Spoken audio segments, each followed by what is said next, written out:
प्रिय संस्कृत मित्राणि नमः संस्कृता संस्कृतवाणी गंगा चैनल पर मेघदूतम के श्लोकों की व्याख्या चल रही है और उसी के क्रम में जो है 15वें श्लोक को लेकर आए हैं।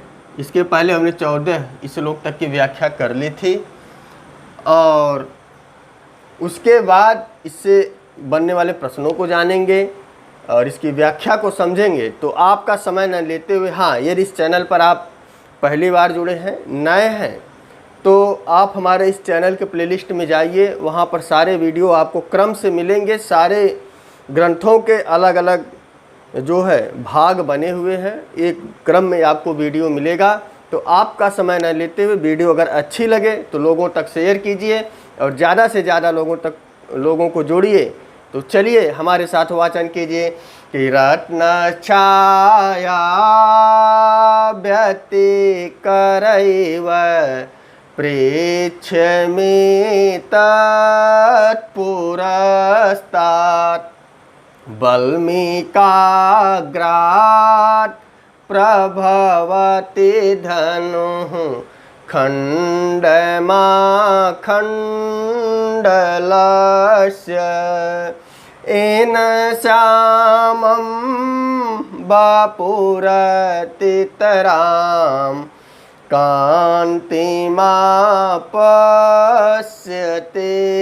ते वर्हेणेव स्फुरितरुचिना गोपवेशस्य विष्णु। तो यहाँ पर बताया गया कि गोपवेशस्य विष्णु अर्थात विष्णु के अवतार। कौन से अवतार? गोप वेशधारी अवतार, अर्थात विष्णु के 8वें अवतार श्री कृष्ण हैं।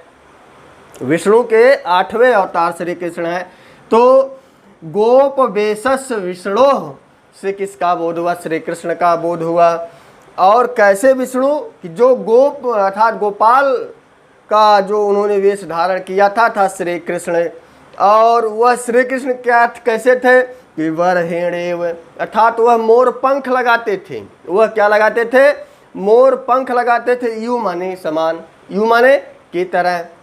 गोप वेशस्य विष्णु वर्हेण इव अर्थात हे मेघ, तुम्हारा जो यह स्वरूप है, जो तुम जिस स्वरूप में तुम दिखाई पड़ते हो, तुम भी श्याम कलर के हो, तुम भी सांवले हो और श्री कृष्ण भी सांवले हैं।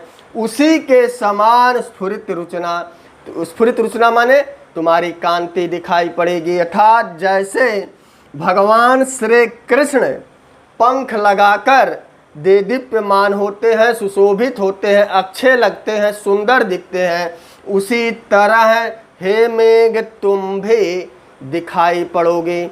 और ऊपर की लाइन में आ जाइए, कैसे दिखाई पड़ोगे?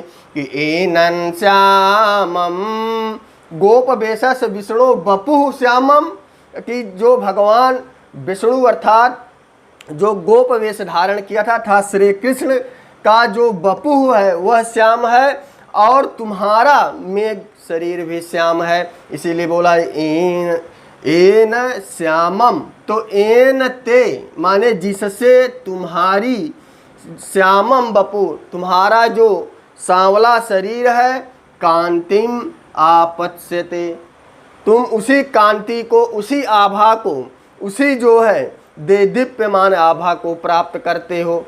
तो यहाँ पर एक उपमा दी गई कि मेघ कैसा दिख रहा है?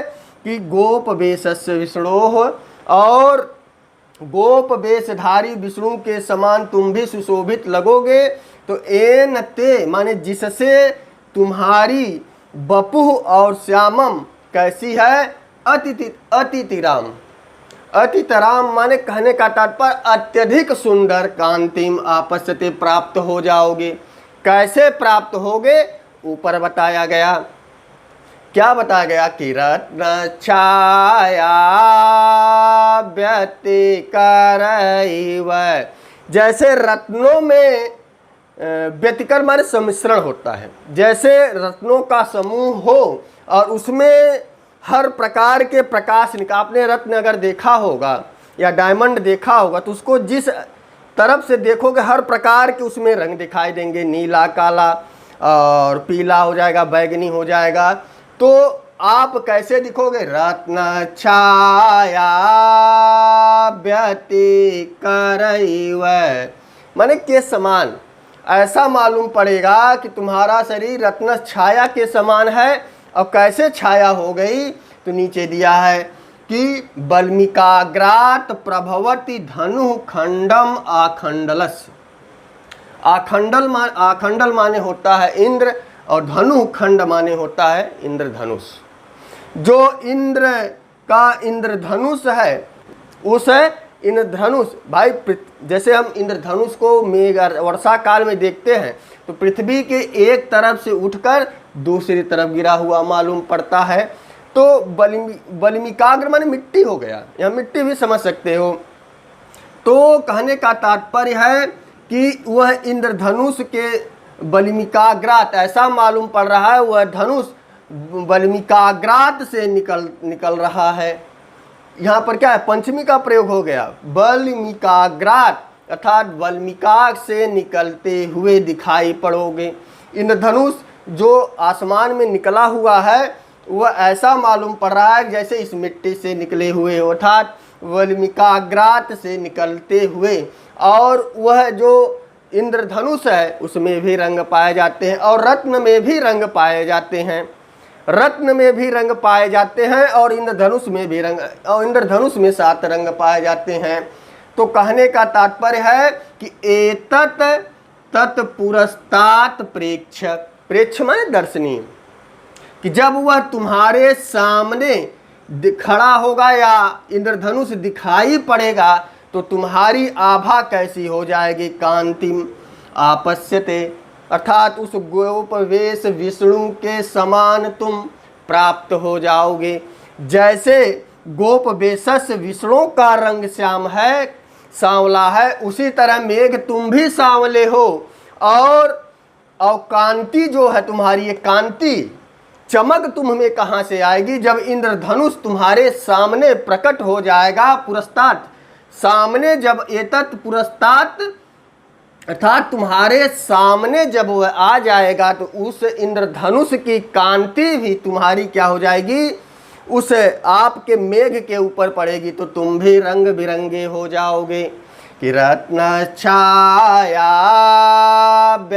व्यतिकरैव, जब वह इंद्रधनुष की कांति तुम्हारे ऊपर पड़ेगी तो ऐसा मालूम देगा कि जैसे तुम रत्न छाया था, बहुत सारे रत्नों का प्रकाश तुम्हारे अंदर पड़ा हुआ है।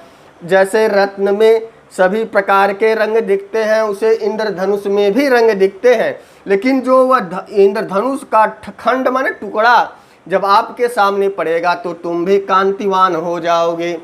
एक उपमा और दी गई कि जैसे इंद्रधनुष में 7 रंग होते हैं, उसी तरह बरहेड़, अर्थात बरह में क्या भी होता है, जो मोर पंख होता है वह भी हमें रंग बिरंगा दिखाई पड़ता है।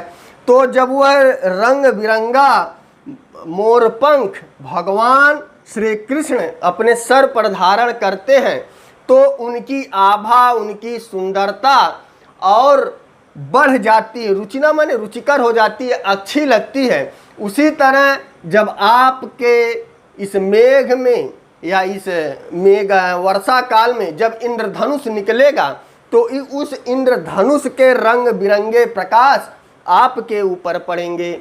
तो बरहेड़ से किसकी तुलना की गई? इंद्रधनुष की गई। इंद्रधनुष में रंग बिरंगा है और इधर जो मोर पंख है वह भी जो है रंग बिरंगा। तो भाई मोर पंख अगर आप लोगों ने देखा होगा तो उसमें भी कई प्रकार के रंग पाए जाते हैं। तो जो मेघ की सुंदरता किससे बढ़ रही है? धनु खंड अर्थात धनु खंड माँ खंडलस्य से बढ़, इंद्रधनुष से बढ़ रही है। और गोपवेश विष्णु की सुंदरता किससे बढ़ रही है? बरहेड़े से बढ़ रही है।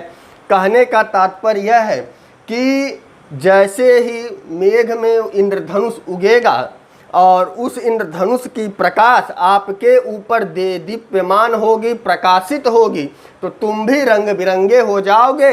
किसकी तरह? गोपवेशस्य विष्णु, बरहेड़ेव, अर्थात ऐसे गोपाल जो सिर पर मोर पंख धारण करते, उनके समान तुम्हारी जो है छवि हो जाएगी, रुचिकर हो जाएगी, सुंदर छवि वाले दिखोगे। यह यक्ष कालिदास यक्ष के माध्यम से बता रहे हैं कि हे मेघ, अपने को तुम सांवला मत समझना, काला मत समझना। जैसे ही इंद्रधनुष तुम्हारे ऊपर प्रकाशित होगा या उस आसमान में इंद्रधनुष बनेगा तो तुम्हारी कांति जो है विष्णु अर्थात विष्णु गोपवेशस्य अर्थात श्री कृष्ण के समान कांति वाले हो जाओगे, था उनकी कांति के समान जो है प्राप्त हो जाओगे।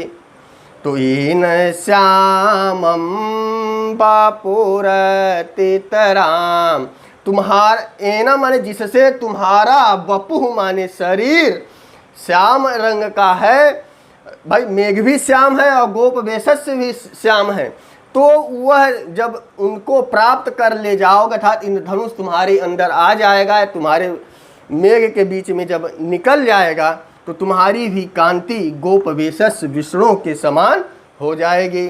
तो कैसा अतितराम कांतिम, कैसा कांतिम, कैसा आपकी सुंदरता बढ़ जाएगी अर्थात तुम बहुत ही अच्छे दिखने लगोगे।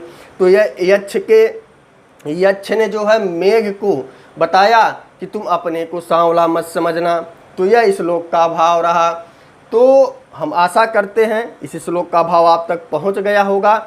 अच्छा लगा हो तो कमेंट कीजिए, शेयर कीजिए, एक बार हमारे साथ वाचन कीजिए कि रत्न छाया व्यतिकरैव प्रेक्ष्यमे तत्पुरस्तात्।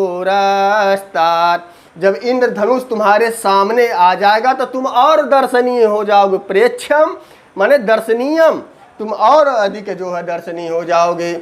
और वल्मीकाग्रात् प्रभवते धनु खंडमा खंडलस्य एन श्यामं बापुरतितराम कांते मापस्यते ते। ते से किसका बोध हो रहा है? तुम्हारी। तुम्हारी किसकी? मेघ की। वरहेणे स्फुरित रुचिना गोपवेशस्य विष्णु। कभी कभी पूछ देता है मेघ की तुलना किससे की गई? गोपवेशस्य विष्णु से की गई। तो बस आज के लिए इतना ही। नमः संस्कृताय। शुभ संध्या, शुभ रात्रि।